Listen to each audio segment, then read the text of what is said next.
Hey, it's Matt at Custom Car Grills with a mesh install for the TJ Jeep Wrangler. For this install, the factory grill has already been removed from the vehicle. More than likely, the back of the grill bars are dirty. These will need to be cleaned and wiped dry before moving forward. Next, it's time to lay down some mounting bases. Included in our kit are 24 of these, and using 4 per grill bar separator is just the right amount. One at the top and bottom of the bar, along with a couple near the center, will work well. By themselves, these pads are fairly sticky, but quite honestly, they don't hold up very well long term.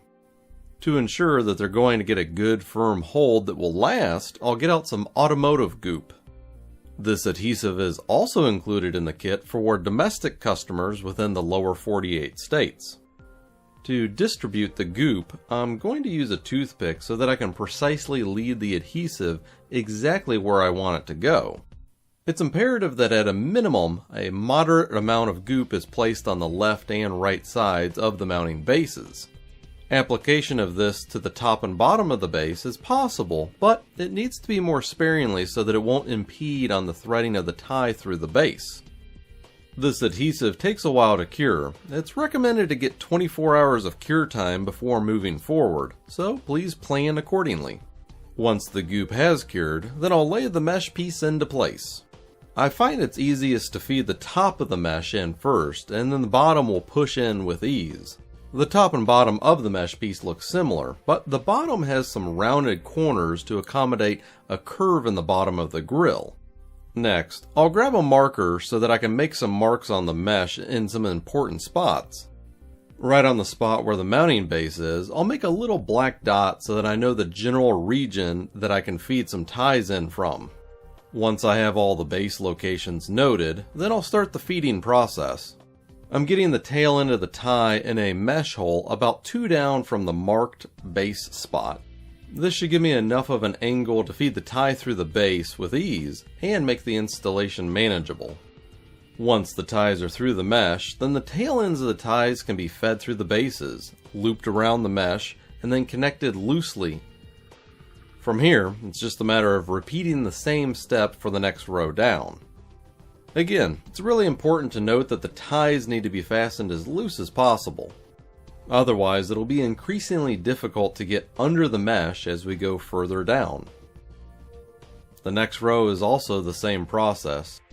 Just keep feeding the ties in the mesh and then loop them through the mounting base and back through the mesh.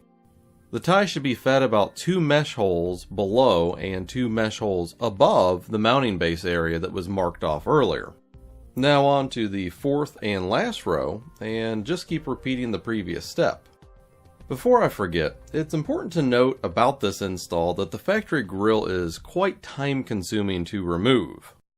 I think the mod is a good idea for owners who are already going to be working in this grill area to begin with. Okay, so with all the ties in place and loosely fastened, the mesh can now be pushed down flush with the back of the grill. Some of the ties might be a little springy under the mesh and not feeding through properly. If this is the case, they just simply need to be pulled up a little bit. Once the ties are pulled through and the mesh is in place, then all of the ties can be pulled tight. While they need to be securely fastened, there's no need to over-tighten the ties.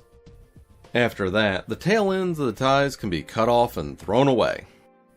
Here's a quick shot of the install from behind the grill. All of the ties are in place and the mesh is securely wrapped around all of the openings. This is now ready for reinstallation back on the vehicle. Let's flip it around and see how it looks from the front. This looks really good, and the mesh looks like it's holding on really tight. This is a simple install for the mesh, and it's cost effective, and this mesh is really a great add-on for the vehicle. By far, the hardest part of all of this is really just getting the grill off of the Jeep, but that's just all part of the fun. I hope you liked this video. If you have any questions about it, then feel free to contact us, and thanks for watching.